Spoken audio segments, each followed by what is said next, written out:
So I've been looking for one sample I used in a track for the longest time. And today, while I was going through some projects to figure out my next live set, I happened to find it.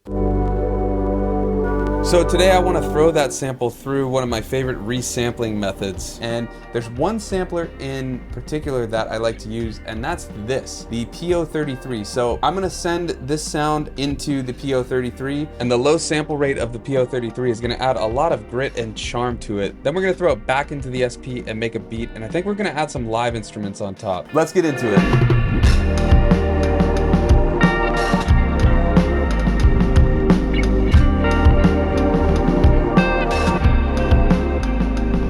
Okay, so I sent the sound into the pocket operator and I pitched it down a little bit because this actually is in a specific key. It's not chromatic mode. I used to always think the pocket operator was in chromatic mode, but if you check out this video, you'll see it's actually in harmonic minor. So because of that, to get the chords I'm thinking for that progression I showed, I needed it pitched down to here. So let's check out what it did sonically. I haven't changed the pitch. I haven't put on any filters or anything. So here it is.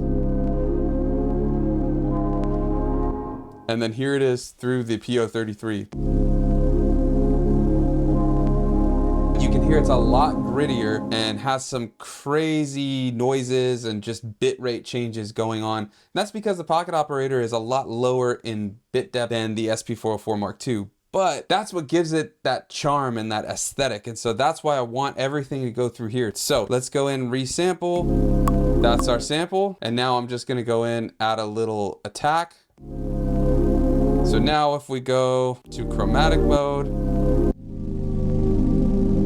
let's go over to our drums. And I'm gonna put on bus 3 and 4. This is my special sauce cassette sim and 303 compressor. Compressor adding a lot of glue, and then the cassette sim adding distortion. So I think we're gonna go to pattern sequencer and we'll start here. Let's do 90 and let's set a little quantize, just a little bit. I'm gonna do 16 quantize with just a little because I want these drums to be kind of wonky.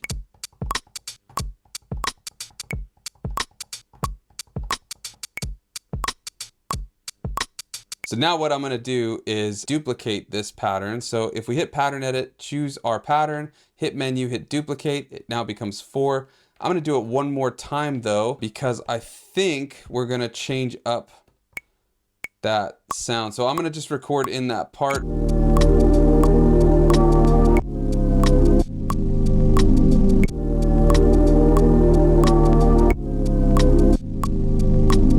We've got our general idea. Now we're gonna need a bass line. So I think what we're gonna do is actually just use sound generator, and I think I'm gonna do a sine right here. That should be pretty simple. And then let's get maybe saw.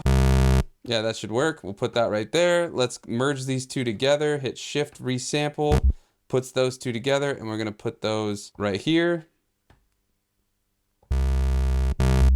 Hear that? So we got those two together, and then we need to just get filter on it. And then maybe some Juno chorus, which, yeah, there we go. Just a little bit. All right, we're gonna resample that one more time. There it is. All right, and let's hear with the song.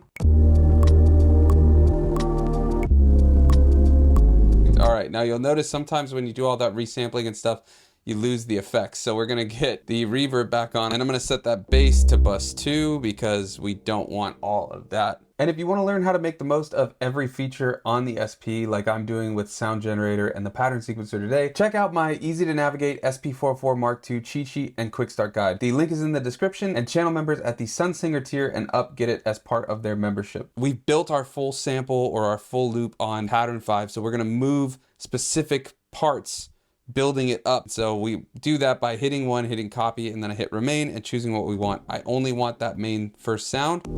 This is our intro, and then we're gonna go here, and I'm gonna take the drums without that second kick. This is building dynamics, right? And building variation, and we'll put that right there.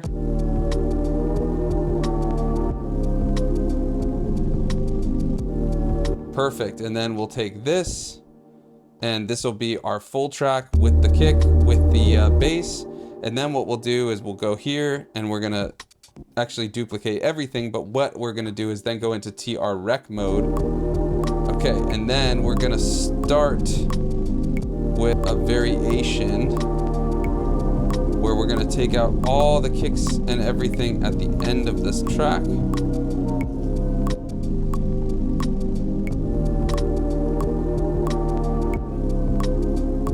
And this will lead us into the next part.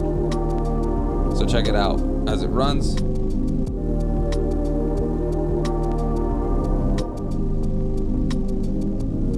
Now the drums are gonna stop.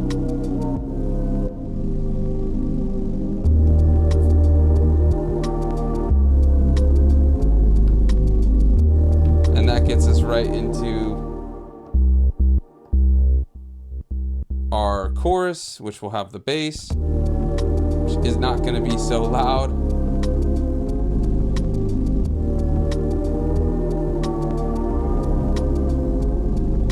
And then on this one, we're gonna make a duplicate, move everything over, but in here, we're gonna go and take out everything from the start until that snare.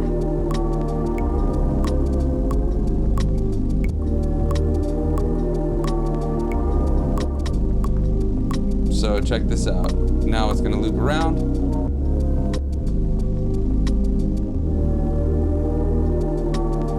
Another little pattern variation. Just do all of those to get movement throughout the track. And with that, I think we've got a basic jam. So after finishing all of the pattern variation, I had a pretty decent structure of a track. So I just jammed it out, sending the audio over USB into my DAW. Once I was listening back though, I felt like the drums from the track just did not hit hard enough, and it needed some kind of melody on top. So I decided to just record some live drums and a bit of improvised guitar, and then I stem split the track in Logic, and I have a full video that I'll link at the end of this video and in the description if you want to see more on that workflow. So once I stem split, I muted the drums because I just did not want those drums from the original version, and then did some effects on the new live kit drums and just did some quantizing and stuff. I'm still learning drums, so it's a whole new world for me with that. So quantize is my best friend at the moment. And with that, the song was done. So if you want to learn more about that, check out that video. But just hang out is more than enough. So thanks for watching, and I'll see you next time.